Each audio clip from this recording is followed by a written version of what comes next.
always. Right, yeah. I'm not trying to say they don't deserve any of the blame. Of course, yeah, we're the ones spreading it out here in the community. Totally. Would strong leadership have helped? Of course. Messaging? Yeah. We abandoned our messaging. I haven't heard wash your hands in months before this surge. You know what I mean? And we're talking about messaging. We're going to get in with Shawn Gumataotao of the That's It, That's All podcast, because he did a whole episode on messaging and communications, which has been an absolute nightmare and failure. So much anxiety, confusion, fear, frustration has been caused by just Lou and Josh's inability to craft consistent messaging and to put out, communications and information in not just a timely manner, but a transparent manner. Like when we had John Jr. Calvo on last week, he fell for the old 1 to 10 trick. I was like, hey, 1 to 10, how transparent are you guys? And he said, 10. For sure. Yeah.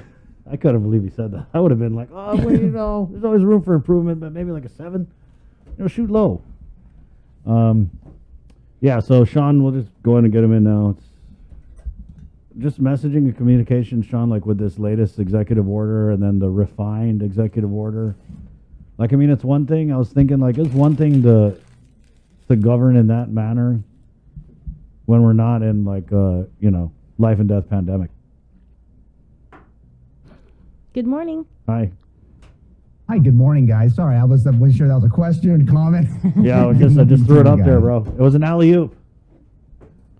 Oh, well, sorry I didn't take the ball and slam it as much as you would have liked me to, Chris, but I'll do my damnedest this morning. But yeah, as we were talking about recently, I think you mentioned it a bit earlier, was that you were hoping to see more of the governor, and I think all of us do. I think I'm not a big fan of the late night Facebook posts because just like you guys, I'm asleep. But I think that when we're trying to get to people, we should probably try to do it when there's a chance that they're going to look at it and watch it, not after the fact.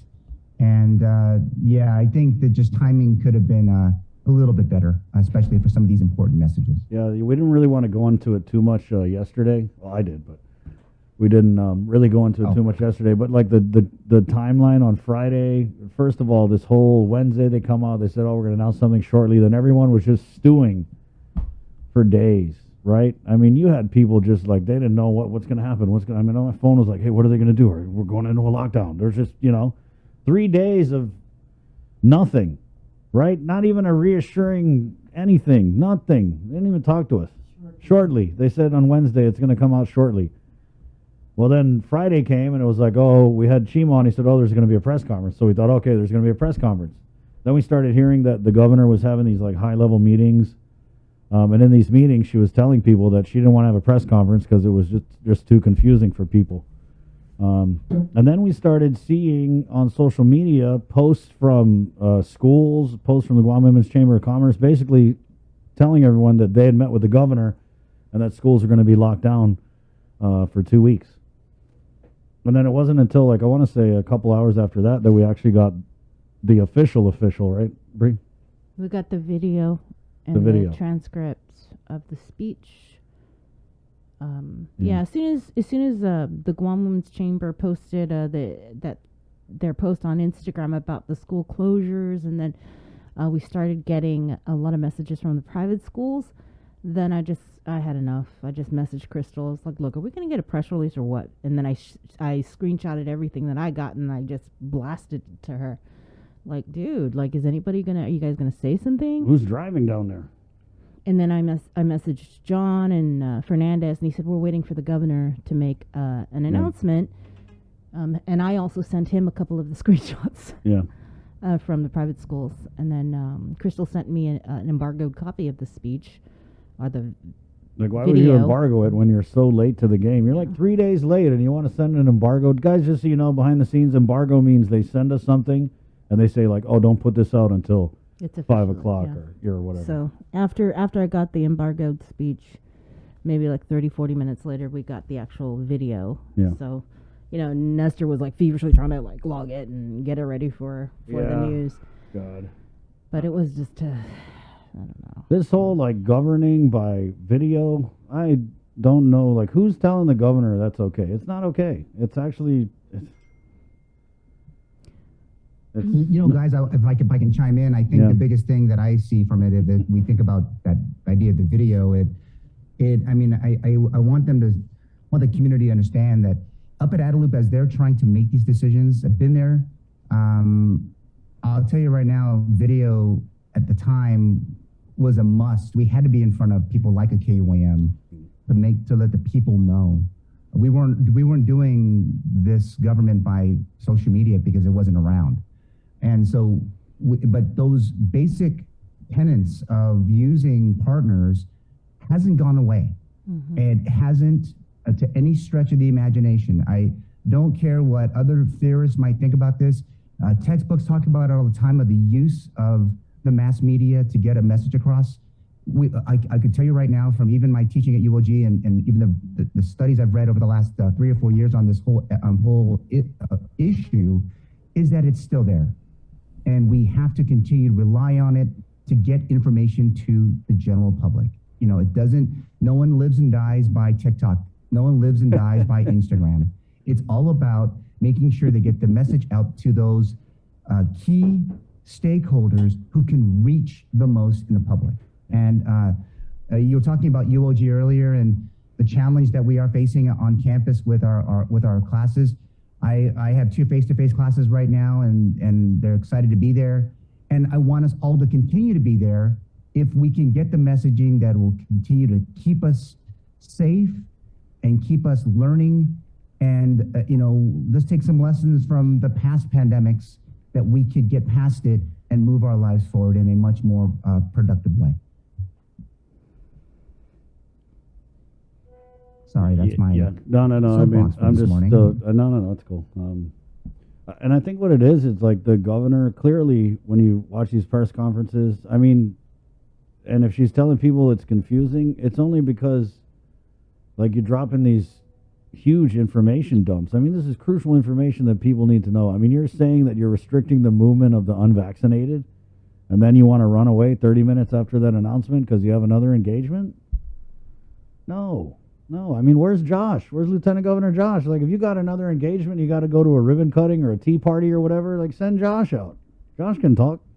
He's a whole lieutenant governor. And so these videos, I heard that. I was first off, in all my years, even covering it with you guys, I don't think I ever heard in a press conference where someone had to leave. That was a first. Yeah. And it was clearly an effort to bail out the governor because the one was getting tough. Yeah, guys, and like I said, I've been kind of following this since Joe Ada's administration. Yeah. And like I said, I've never heard that. That was a first. Yeah. And I get it. I feel like they put out, the governor wants to put out these videos because she doesn't want to ask questions. But, I mean, that's why you have a communications person. Like, if you can't ask the questions, because the issue is, Shawn, it's not that, like, we want to badger the governor or, put her in a corner. No, it's that you put out this information that only warrants 1,000 more questions. And so... Right, and Chris, I mean, but the governors and we're working with Governor Camacho, there was times where, he was wondering, why ask these questions? And, you have to brief them, give them all the information, and then you can't, and I'll be, in all fairness, we just can't continue to dodge media forever. There's times where you go out the back door, out the front door, don't want to engage, but then you have to just say it. And there's nothing wrong with that. Maybe just giving time is better to figure out the message, but you should eventually get there in front of the people and talk about it. And, we talked about it a lot, especially in the second term. In the first term, might have been that way. But, you have to change. And you have to change with the times, and you have to change to address the most important issues that face the community today. So I'm hoping they're monitoring this morning. I'm hoping that they're, like I told you the last time we spoke, hope they're listening to what's happening here on KUAM and to understand the magnitude of their messaging. And, you're still a stakeholder. You haven't gone away. Your phones work. Again, encourage them to use this medium to reach the people and get that message out and do it as quickly as we possibly can, especially when it has to do with these situations that, especially with the pandemic, it's going in another direction. If I can tell anybody today, just stay home. I mean, get your groceries, stay home, try to stay home, don't go out. Yeah. I mean, the car score is through the roof. And when we started this car score, I was anticipating, Breeze, you mentioned earlier, I was anticipating we were going to get shut down. I thought clearly at 10, this whole community was going to be locked down. I was preparing, and then it didn't. I'm still kind of confused why we haven't. Yeah, and I mean, we did a whole campaign on the car score. It was that important back then, last year. Yes, of course. Oh, no, and you know, and then also when we talked about the P-core levels, we have a vaccination, or we have a vaccine that is now approved by the federal government. So that means there's some level of movement, but not a lot of level of movement. So that's why we remained at P-core 3, right? So again, we're still in these levels. So the community knows, hey guys, we're still not out of the woods. Like, I think over the last couple of days, I saw people jumping into big parties, especially on Sunday. Like they already knew, like, hey, we're shutting down Monday. Yeah. They were blowing it out. Yeah, all across every beach, from Tumon to Agate, had people just raging. Yeah. It was party time in the Marianas. That's what was going on, and there was no semblance of there's a pandemic. And so I'm not judging. I'm just saying what I saw, and that was pretty. It's like, wow, I think everyone's pent up. They're just fatigued, and they'll let their chips fall where they may right now. It's just, they want to see an end. I mean, people I talk to, they're tired of this pandemic. They want to go back to normal. And, you know, and we got to make sure that we get there, but safely. And how do we do that? I mean. Well, Mary Jesus Mendiola, locked down already. Rosemary Laguatnia, it is the press conferences that allow questions to be asked for better clarification. Can't ask anything on a video presentation and receive answers that are crucial for better communication. Doreen comments, in simple communication skills must have genuine care to want to connect and engage with others wholeheartedly and honestly. I mean, it almost seems like with the All Rise application, they tweeted out that it was on the governor's website, like before it actually was. So I see like a lot of what they do, it's like they want to come out with these announcements exclusively on their social media so that their traffic will be driven up. And I just think that that's your priority, is to boost your Facebook following. I mean, yeah, I'm not following that logic either, Chris.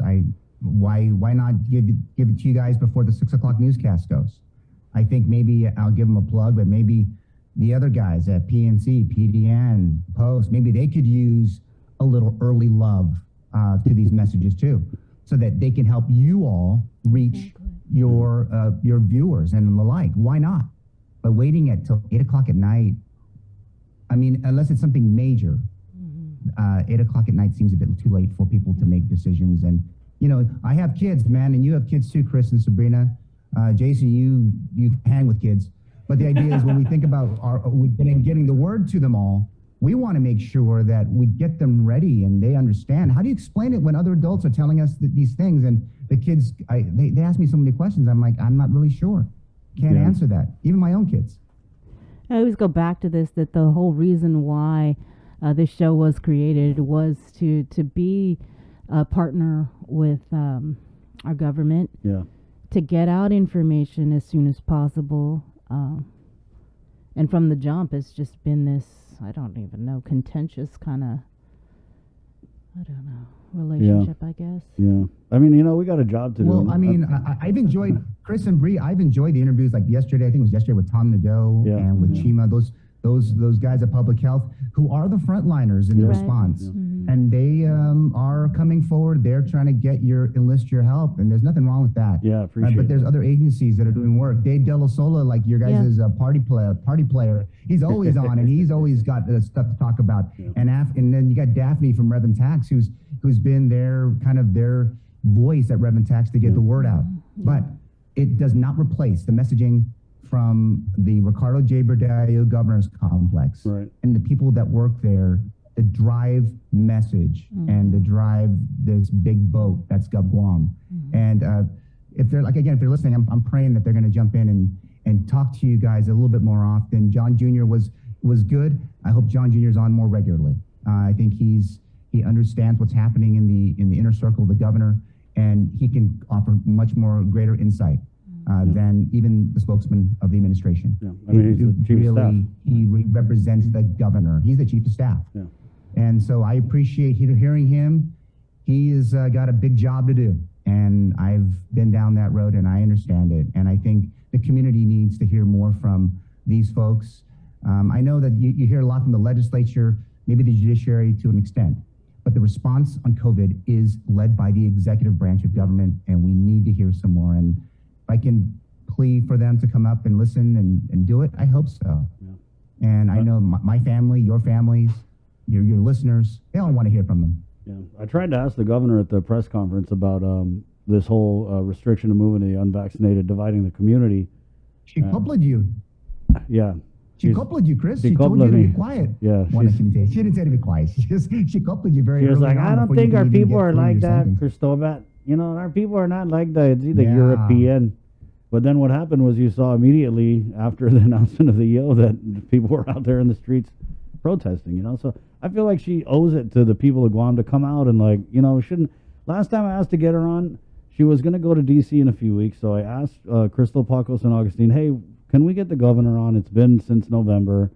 You know, we'd like to get her on, just an update. Wow. And he was like, okay. She was like, okay, I'll check on that. Never got anything after that. Next thing I saw, the governor was in D.C., so I was like, okay, well, that's that. But at like that level, I just had to like, look at my calendar, Chris. Did you say November of last year? Yeah, right. Yeah, election. She came on when it was election time. I was hearing things. Yeah, it was election. I thought I was hearing things this morning. I asked for a one-on-one with her. I think it was for the 1 year since we got the first 3 COVID cases, right. But didn't get anything. Yeah. Well, and I mean, you know, God, it's not like we're trying to attack her. It's just like, you're the governor. Come out and talk to the people. We have the biggest audience. You know what I mean? Anyway, that's it. That's all podcast. Shawn, where can they get it? I know it's everywhere, Jay. Yes, it is. If you can, and anywhere you get your podcasts, obviously Spotify, Apple Podcasts, Stitcher. We're on Amazon Music as well. Don't forget, you can also hear it on the iHeartRadio app and Pandora.